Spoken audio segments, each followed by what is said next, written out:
Sunday ആയതുകൊണ്ട് എവിടെയെങ്കിലും കറങ്ങാൻ പോകാമെന്ന് കരുതി പൊതിച്ചോറൊക്കെ കെട്ടി വെച്ചിരുന്നു.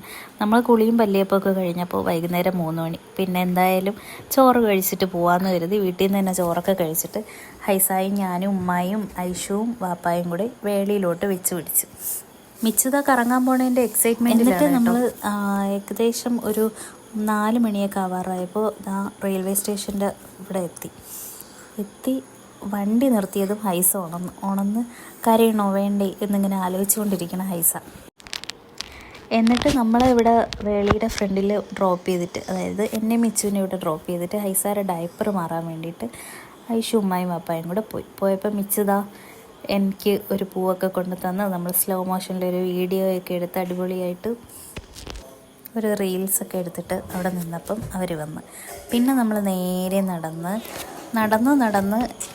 അവിടെ പോയപ്പോഴത്തേനും ഒരു പാർക്ക് കണ്ടു. പിന്നെ മിച്ചുവിനപ്പം പാർക്കിൽ കളിക്കണം. പിന്നെ പാർക്കിൽ കുറച്ച് ഒരു സ്ലൈഡിൽ മാത്രം കയറ്റിയിട്ട് നമ്മൾ പിന്നെ നേരെ നടന്ന് ആദ്യം ബീച്ചിൽ പോയിട്ട് പാർക്കിൽ വരാമെന്നൊക്കെ പറഞ്ഞ് മിച്ചുവിനെ കൺവിൻസ് ചെയ്ത് നേരെ ബീച്ചിലോട്ട് പോയി.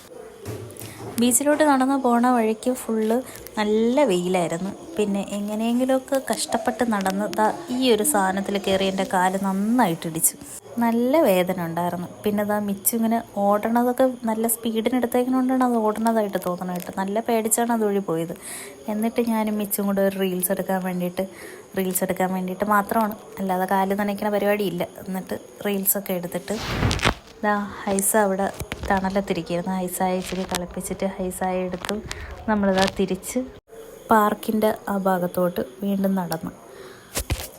നമ്മളിങ്ങോട്ട് വന്ന സമയത്ത് ഹൈസ നല്ല ഉറക്കമായിരുന്നു കേട്ടോ. പിന്നെ അങ്ങോട്ട് തിരിച്ചു പോയപ്പോൾ നല്ല വെയിലടിച്ചിട്ടായിരിക്കും ഹൈസ എന്തായാലും ഉണർന്ന് തന്നെ ഇരുന്നു. പാർക്കിലോട്ട് പോണ വഴിക്ക് ഇങ്ങനൊരു സ്ഥലം കണ്ടു കേട്ടോ. കൊള്ളായിരുന്നു. അതായത് പഴയൊരു ചെറിയൊരു കെട്ടിടമാണ്, പക്ഷെ നല്ല രസമുണ്ടായിരുന്നു കേട്ടോ. അത് കാണാനൊക്കെ അടിപൊളിയായിരുന്നു. എന്നിട്ട് നേരെ മിച്ചുവിനെ പാർക്കിൽ കൊണ്ടുപോയി ഊഞ്ഞാലൊക്കെ അടിച്ചിട്ട് ഒരു സ്ലൈഡിലൊക്കെ കയറി ഇങ്ങനെ അങ്ങോട്ടും ഇങ്ങോട്ടുമൊക്കെ നടന്നപ്പോഴത്തേക്ക് മിച്ചുവിന് പിന്നെ അടുത്തൊരു കൊതി, നമുക്ക് ട്രെയിനിൽ കയറാൻ പോയാലാന്ന്. ട്രെയിനിലാണെങ്കിൽ എൻ്റെ പൊന്നോ കയറാൻ ഭയങ്കര ക്യൂ ആയിരുന്നു. പിന്നെ എങ്ങനെയെങ്കിലുമൊക്കെ ആകെ ഒറ്റ സീറ്റേ ഉണ്ടായിരുന്നുള്ളൂ. പിന്നെ എങ്ങനെയോ സീറ്റ് കിട്ടി.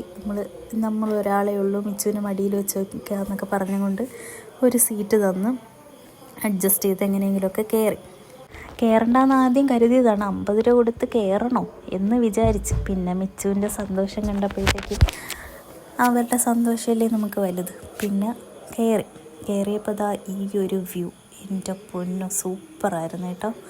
എന്നിട്ട് പിന്നെ കായലിൻ്റെ സൈഡിൽ കൂടി ഇങ്ങനെ ട്രെയിനിലിങ്ങനെ പോയി. മിച്ചുവിന് ഇതൊക്കെ കണ്ടപ്പോൾ ഭയങ്കര സന്തോഷമായി.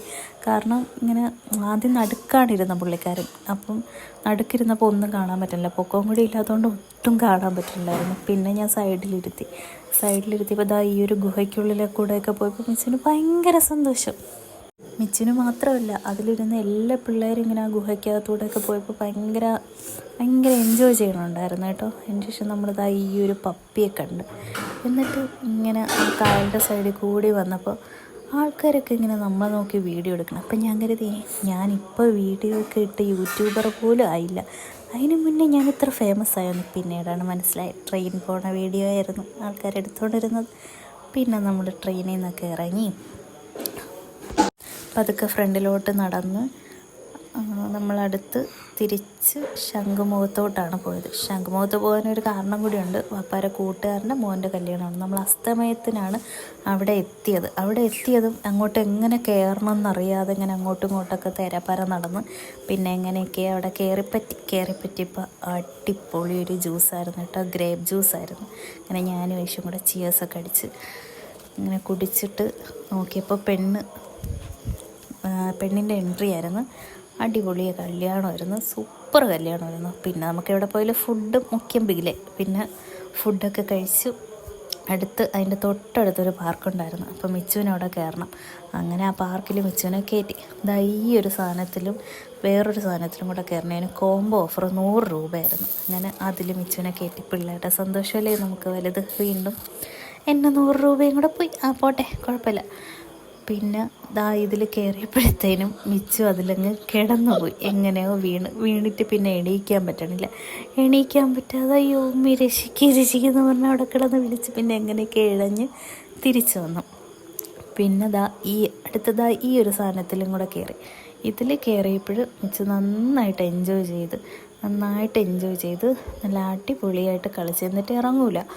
10 മിനിറ്റാണ് ഇതിൻ്റെ സമയം. പിന്നെ എങ്ങനെയൊക്കെ ഇറങ്ങി നമ്മളടുത്ത് തിരിച്ച് വീട്ടിൽ പോകാൻ വേണ്ടിയിട്ട് വീട്ടിൽ പോയി.